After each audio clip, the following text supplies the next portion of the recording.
My name is Daniel. I was 27 years old and living alone in a small apartment on the fourth floor of an old building. The place was old but quiet. Nothing unusual ever happened there. My life was simple: work during the day, television at night, sleep, repeat. Then one night, I woke up suddenly to the sound of 3 slow knocks on my front door. I checked the clock. It was exactly 3 in the morning. At first, I thought it was a neighbor needing help. Half asleep, I walked to the door and looked through the peephole. The hallway was empty. No people, no movement, nobody was there. I opened the door and stepped into the corridor. Silence. The elevator was still. The stairwell door was closed. There was nobody on my floor. Confused, I returned to bed and tried to forget about it.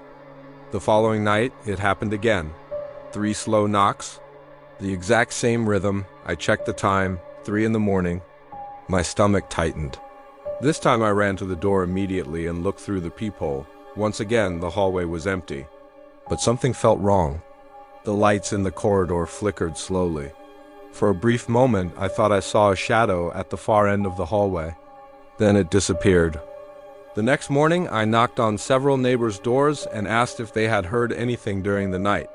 Every single one of them gave me the same answer. No, nobody heard any knocking. Nobody heard footsteps. Nobody heard anything at all. Their answers should have reassured me. Instead, they made me feel worse. That evening, I bought a small security camera online and placed it above my front door. If someone was playing a prank, I wanted proof. When I finally went to bed, I kept checking the clock. Midnight passed, then 1 o'clock. Then 2. Eventually, I drifted off to sleep.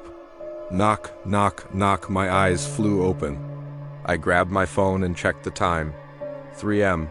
The knocking had returned. This time, instead of rushing to the door, I opened the camera app. At first, the hallway appeared empty. Then I noticed something standing at the far end of the corridor. I zoomed in on the camera feed. My heart immediately began racing. A woman was standing at the end of the hallway. She wasn't moving. She wasn't pacing. She wasn't looking around. She was simply standing there.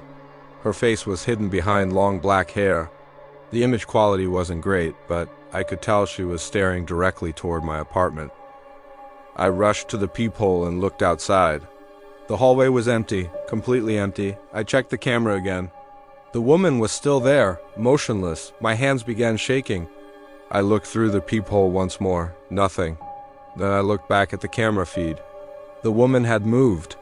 She was closer now, much closer. I hadn't seen her walk. I hadn't seen her move. One moment, she was at the end of the hallway. The next, she was halfway between the elevator and my door. My stomach dropped, then the camera screen suddenly froze. A second later, the knocking started again. Knock, knock, knock. That night, I didn't even try to sleep. I sat on the couch staring at my phone. At exactly 3 a.m., the camera sent another motion alert. My hands trembled as I opened the app. The woman was back. This time she wasn't standing at the end of the hallway. She was standing directly in front of the elevator, much closer than before. I kept watching the screen. The woman never moved. She never blinked. She simply stood there with her head lowered. Then something caught my attention. The camera timestamp showed 2:59 a.m. My blood ran cold. The knocking hadn't started yet. Somehow, the camera was showing events before they happened. The following night, I already knew what I would see. At exactly 3 a.m., the motion alert appeared. I opened the camera feed and froze. The woman was now standing only a few steps from my apartment, closer than ever before. Her long hair still covered her face. She remained completely motionless. I couldn't look away from the screen. Then something happened that nearly made me drop my phone. The woman slowly lifted her head. I expected to see her face. Instead, there was only darkness beneath her hair. No eyes, no mouth, no features at all, just darkness. At that exact moment, 3 knocks echoed through my apartment. Knock, knock, knock, knock. My heart pounded so hard I could hear it. I forced myself to look through the peephole. The hallway was empty. I checked the camera again. The woman was still there, standing directly outside my door. Then she slowly raised one hand and pointed toward the camera. A second later, the screen went completely black. For several seconds, I couldn't move. The camera screen remained black, then it suddenly returned.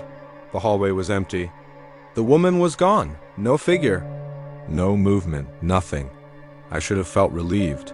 Instead, I felt something much worse. Because the knocking had stopped.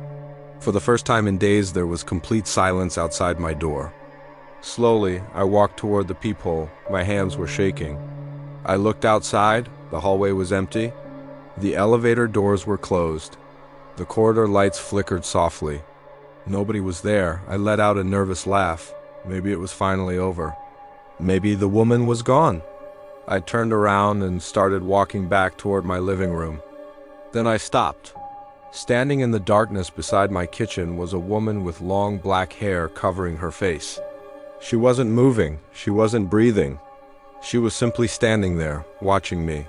I don't remember what happened next. When I woke up the following morning, my apartment was empty, the woman was gone, but on my front door, written in black marker, were 3 words. See?